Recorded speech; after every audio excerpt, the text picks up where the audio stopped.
রাসূল করিম সাল্লাল্লাহু আলাইহি ওয়াসাল্লাম যখন কোরআনের কথা যখন বলতেন, রসুলের জবান দিয়ে যখন ইসলামের কথা বলতেন, রসুলের জবান দিয়ে যখন দ্বীনের কথা বলতেন, কাফেরদের অভ্যাস ছিল, তারা বলতো মুহাম্মদের কথা বলার সময় তোমরা হট্টগোল সৃষ্টি করবা। তার কারণ হতেছে মানুষ তো ইসলামের ভিতরে ঢুকতেছে দুইটা জিনিস দেখে, একটা হলো নবীজির চরিত্র, আরেকটা হচ্ছে নবীজির মুখের কথা, কোরআনের আয়াত। এগুলা শুনলেই মানুষ পাগল হয়ে যায়। সুতরাং মুহাম্মদ যখন কোরআন তেলাওয়াত করবে তোমরা হট্টগোল সৃষ্টি করবা, কারণ এই কথাগুলো যেন মানুষ সঠিকভাবে বুঝতে না পারে। কারণ এই কথাগুলো যার কানের ভিতরে যায়, কানের ভিতরে যাইতে দেরি, ওই লোকটা ইসলামের পথে আসতে দেরি হয় না। এরপরেও যারা মাহফিল ছেড়ে দুনিয়ার কাজে লিপ্ত আছে, এমনও তো হতে পারে কালকেই জানাজা, ঠিক কিনা বলে? কেমন করে ঘুমাও তুমি, কেমন করে ঘুমাও তুমি, ফজর করে কাজা, এমনও তো হতে পারে জোহরেই জানাজা তোমার, এমনও তো হতে পারে জোহরেই জানাজা। মুসলিম হয় না জন্ম নিলেই মুসলমানের ঘরে, কাফের মুমিন তফাতটা হয় নামাজের পরে, মানুষ নামাজের পরে। এই জীবনে নামাজ যেন, এই জীবনে নামাজ যেন হয় না কবু কাজা, এমনও তো হতে পারে বাবা সকালেই জানাজা তোমার, এমনও তো হতে পারে কালকেই জানাজা, ঠিক কিনা বলেন? এখন মাহফিল ছেড়ে যারা বসে আছেন, হট্টগোল করতেছেন, কিয়ামতের দিন যেদিন শুরু হয়ে যাবে সেদিন বুঝবেন, ঠিক কিনা বলেন? যে ওই সময়টা মাহফিলে না দিয়া আমি দুনিয়াদারি দোকানপাটে রাস্তাঘাটে আমি কেন সময়টা লাগাইছি, সেই দিন বুঝবো যেদিন কিয়ামত কায়েম হয়ে যাবে, ঠিক কিনা বলেন? কোরআনে কারিমের আয়াত তেলাওয়াত করেছি সূরা বনী ইসরাঈল।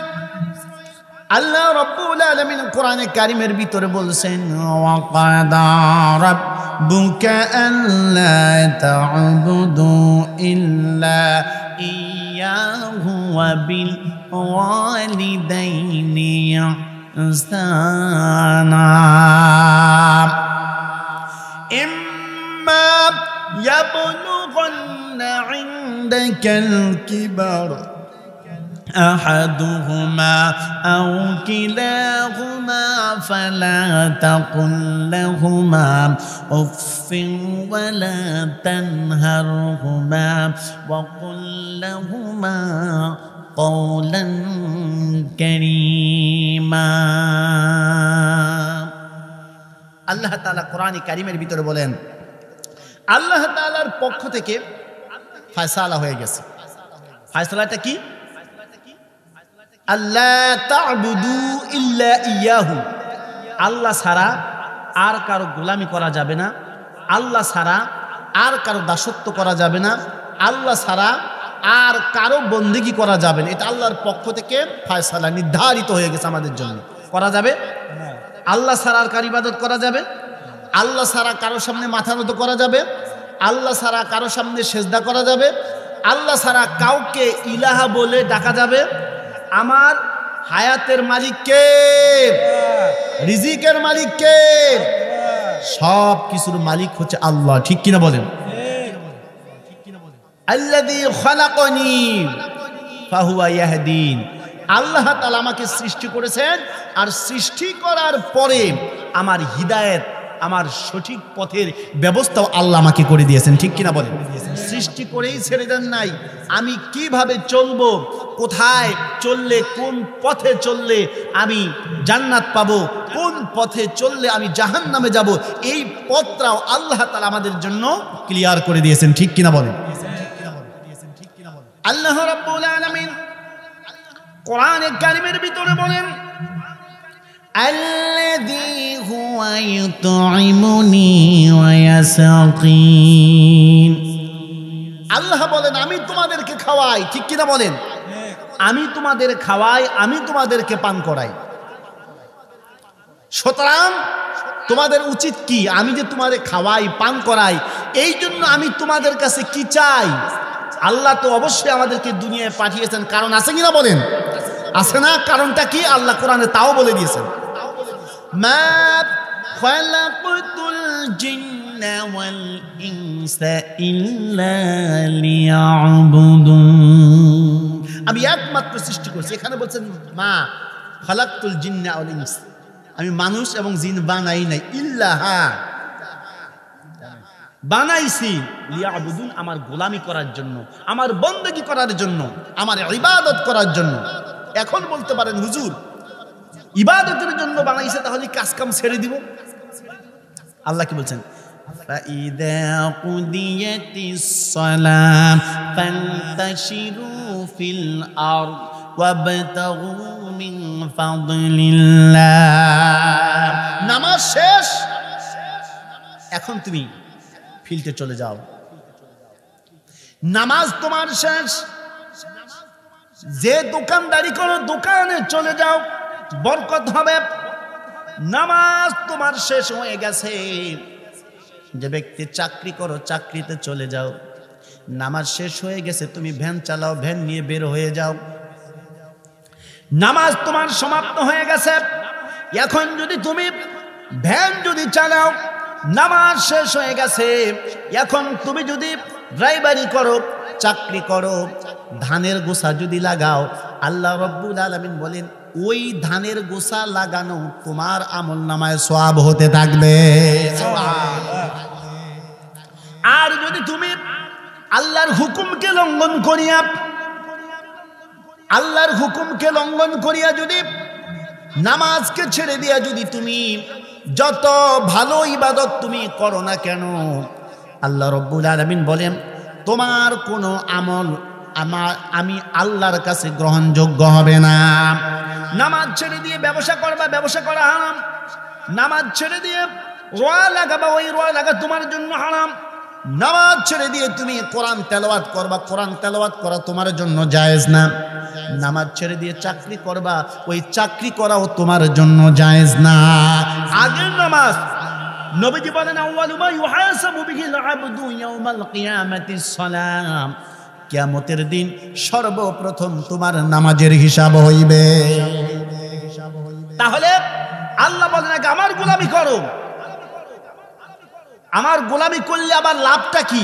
সুবহানাল্লাহ, তাও বলে দিয়েছেন ফালইয়াবুদু রাব্ব হাযাল বাইত। আল্লাহ বলছেন ফালইয়াবুদু রাব্ব হাযাল বাইত, এই যে ঘর বাইতুল্লাহ কাবা ঘর, এই ঘরের মালিকের গোলামি করো, বন্দেগী করো, দাসত্ব করো। প্রশ্ন, দাসত্ব করলে কি লাভ? আল্লাহ তাও বলে দিয়েছেন আল্লাযী আত'আমাহুম মিন জু'ইন ওয়া আমানাহুম মিন খাউফ। যদি আমার গোলামি করো, আমার হুকুম মতে যদি তুমি চলো, আমার কথা অনুযায়ী যদি তুমি আমল করো, তাহলে তুমি যেই ক্ষুধার জন্য তুমি ঘুষ খাইতেছ, যেই টাকার জন্য তুমি অন্যের হক নষ্ট করতেছো, যেই রিজিকের জন্য মানুষ খুন করতেছো, যেই রিজিকের জন্য তুমি চুরি করতেছো, আমি আল্লাহ সেই রিজিকের ব্যবস্থা তোমার করে দিব। আল্লাযী হুয়া ইউতঈমুনি ওয়া ইয়াসকিন, আমি তো খাওয়াই, আল্লাহ আমারে খাওয়ায়, আল্লাহ আমারে পড়ায়, ঠিক কিনা বলেন? ইদা মারিদু ফাহুয়া ইয়াশফিন, আর যখন আমি অসুস্থ হয়ে যাই একমাত্র শুধুমাত্র আল্লাহই তো আমাকে ভালো করেন, ঠিক কিনা বলেন? এই পৃথিবীর কোন মানুষ, কোন চিকিৎসক, কোন বিজ্ঞানী আমার খাবারের প্রয়োজন মিটাতে পারে না, ঠিক কিনা বলেন? পারে? আল্লাহ যদি না দেয়। কারণ আপনি দেখেন, মানুষ যখন মায়ের গর্ভে যখন ছিল, ঠিক কিনা, এই মায়ের গর্ভের ভিতরে পৃথিবীর এমন কোন ব্যক্তি আছে, এমন কোন প্রেসিডেন্ট আছে, এমন কোন চিকিৎসক আছে, আল্লাহ সেজন্য বলেছেন ফি করারিম মাকিন, আমি তোমাকে একটা সুরক্ষিত জায়গার ভিতরে রেখেছিলাম। যতদিন মায়ের গর্ভে ছিলাম, না ছিল আমার কোনো ঠান্ডা, না ছিল আমার কোনো প্রেশার, না ছিল আমার নিউমোনিয়া, না ছিল আমার কোনো অসুস্থতা, সব কিছু আল্লাহ বলেন ফি করারিম মাকিন, আমি তোমারে এমন একটা সুরক্ষিত জায়গায় রেখেছিলাম, যেই জায়গার ভিতরে দুনিয়ার কোনো ডাক্তার, দুনিয়ার কোনো কবিরাজ, দুনিয়ার কোনো প্রেসিডেন্ট চিকিৎসক ওই মায়ের পেটের ভিতরে কোনো কিছুর ব্যবস্থা করতে পারে না, ঠিক কিনা বলেন? একদম নিরাপদ। এমন একটা জায়গায় আমরা ছিলাম, সেই জায়গায় যদি আল্লাহ আমাদের খাদ্য যোগাতে পারে, তাহলে আমাদেরকে আল্লাহ এখন কি বুঝি পারবে না? এই জন্য আল্লাহ রাব্বুল আলামিন বলেন ওয়াকাদা রাব্বুকা আল্লা তা'বুদু ইল্লা ইয়াহু ওয়া বিল ওয়ালিদাইনি ইহসানা। আল্লাহ বলছেন, এই জন্য আল্লাহর পক্ষ থেকে ফয়সালা, সর্বপ্রথম তুমি কি করে? আমি আল্লাহর গোলামি করো।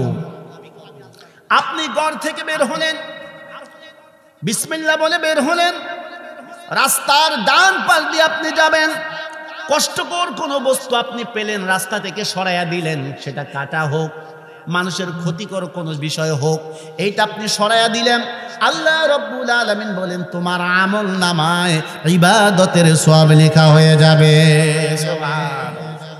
ইবাদত কি শুধু নামাজ, রোজা, হজ, যাকাতের মধ্যে সীমাবদ্ধ নয়?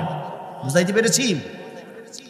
আপনি ভালো কাজ করলেন তাও ইবাদত, সত্য কথা বললেন ইবাদত, মিথ্যার আশ্রয় নিলেন না ইবাদত, অন্যের উপকার করেছেন ইবাদত, মুরব্বির খেদমত করেছেন ইবাদত, আপনার পার্শ্ববর্তী কোনো ব্যক্তি চলতে পারে না, অভাবগ্রস্ত, বড় অসুস্থ, আপনি হেল্প করেছেন, এটাও ইবাদত, ঠিক কিনা বলেন?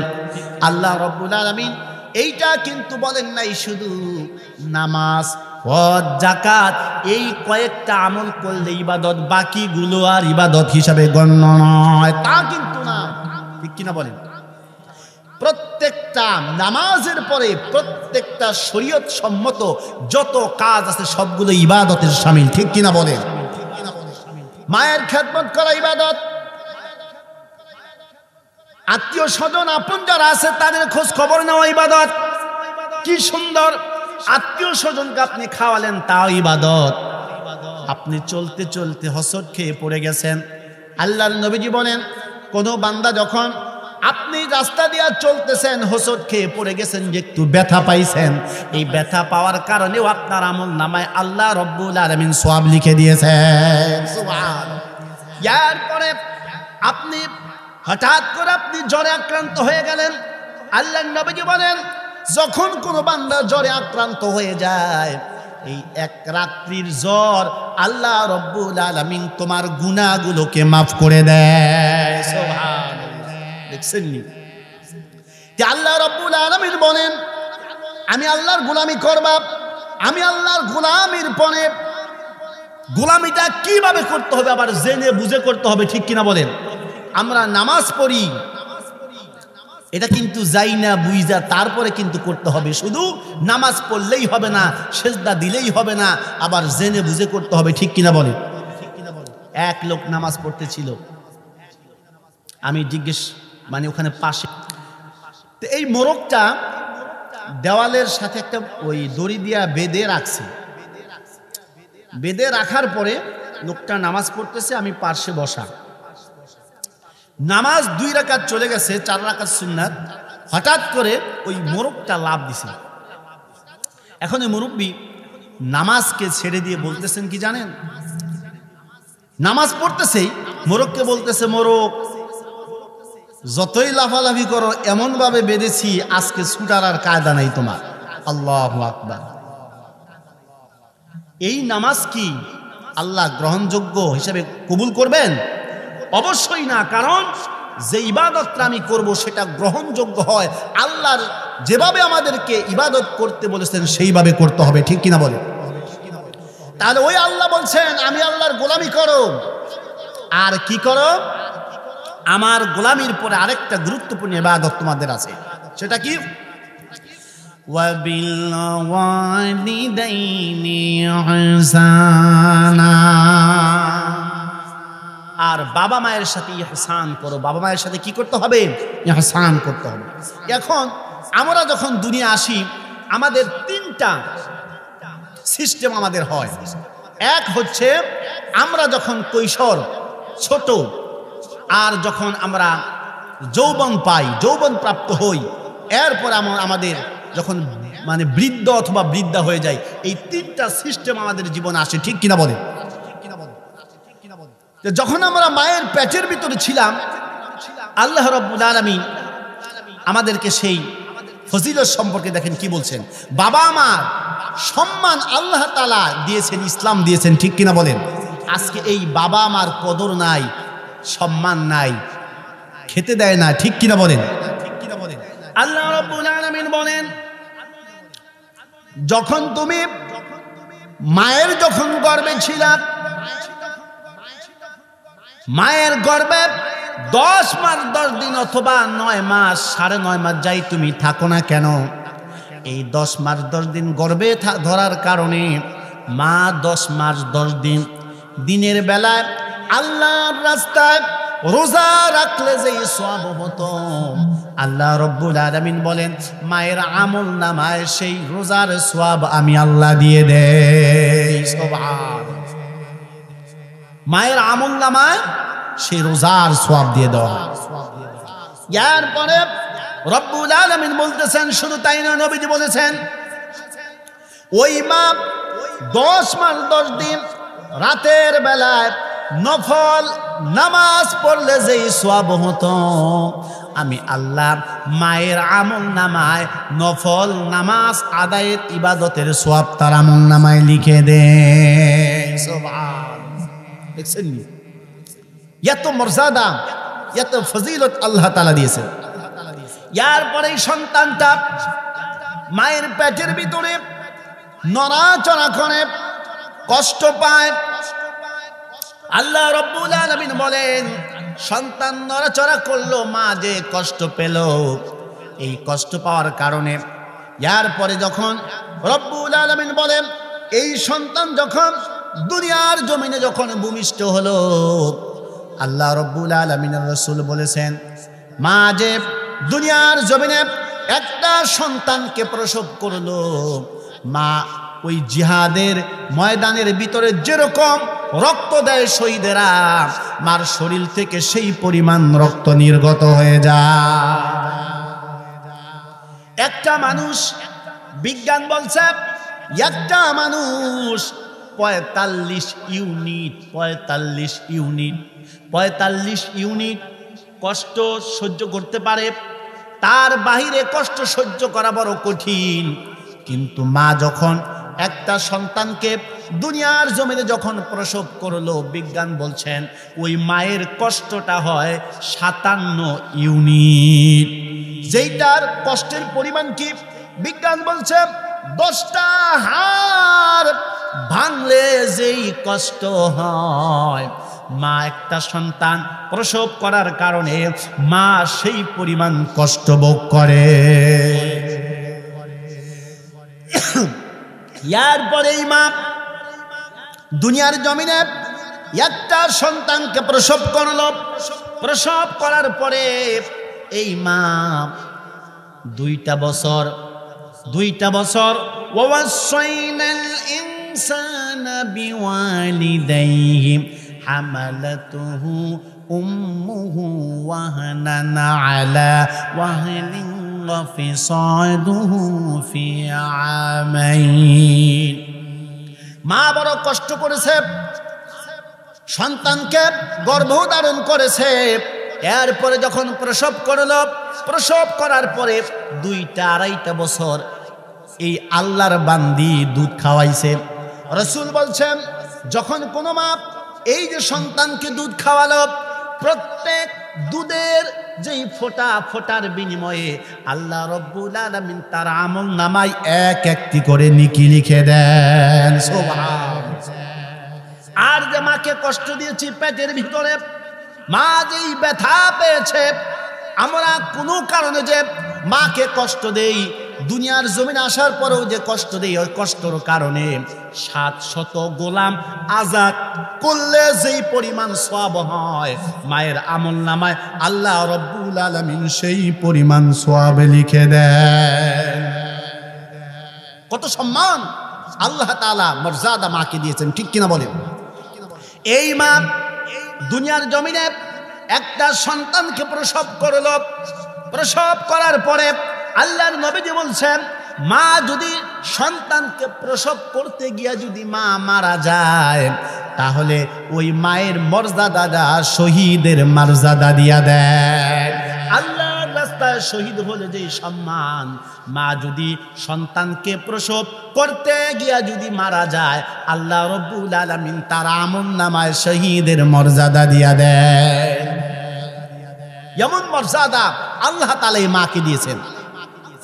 এই জন্য আল্লাহ বলছেন, ফালা তাকুল লাহুমা উফিন ওয়ালা তানহারহুমা ওয়া কুল লাহুমা কওলান কারীমা।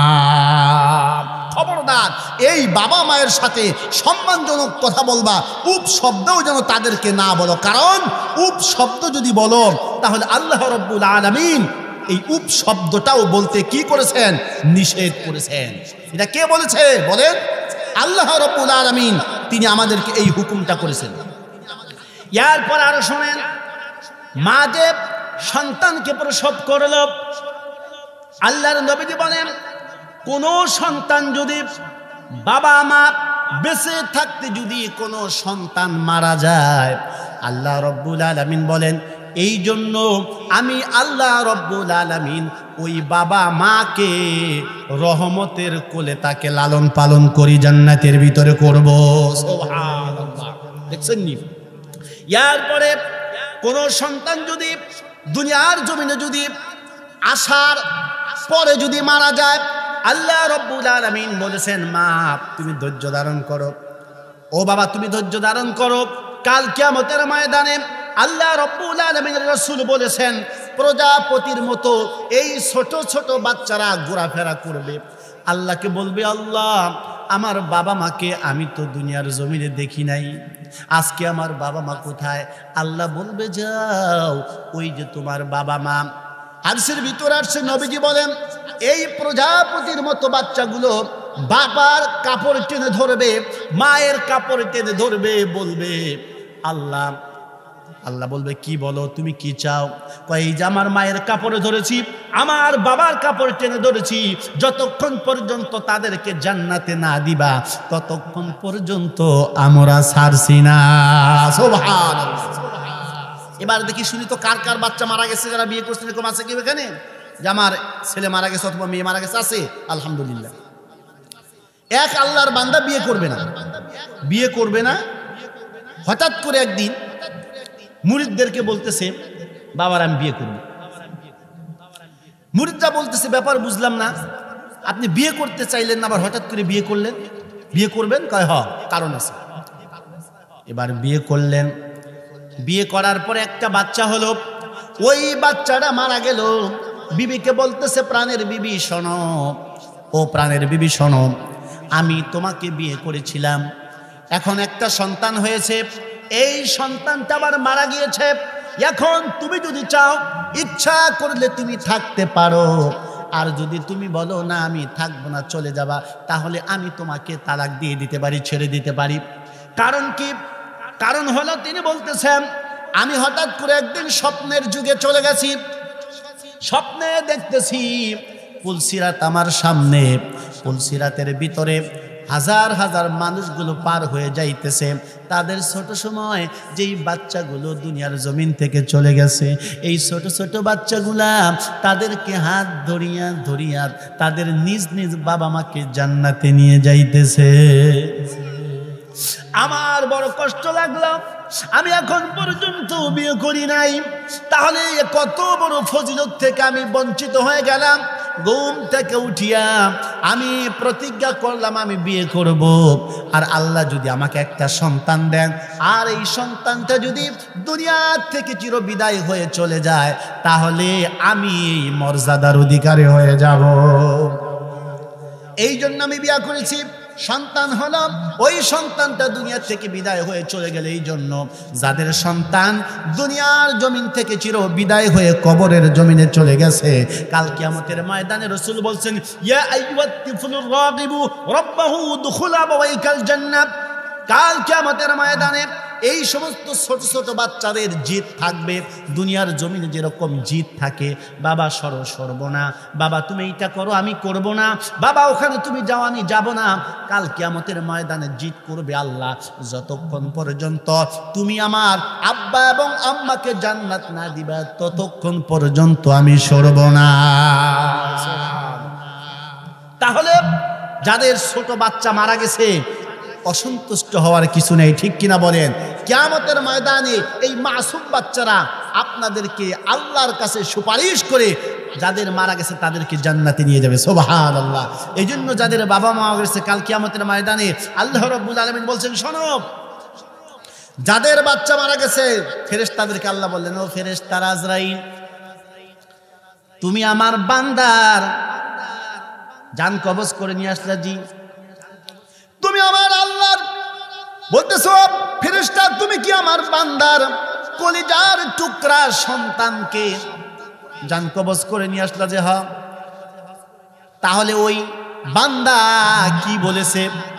যে আল্লাহ তার কলিজার টুকরা সন্তানকে জান কবজ করে নিয়ে আসলাম, তারপরেও ওই বান্দা আল্লাহ রব্বুল আলামিন তোমার প্রশংসা করেছে। তাই নাকি?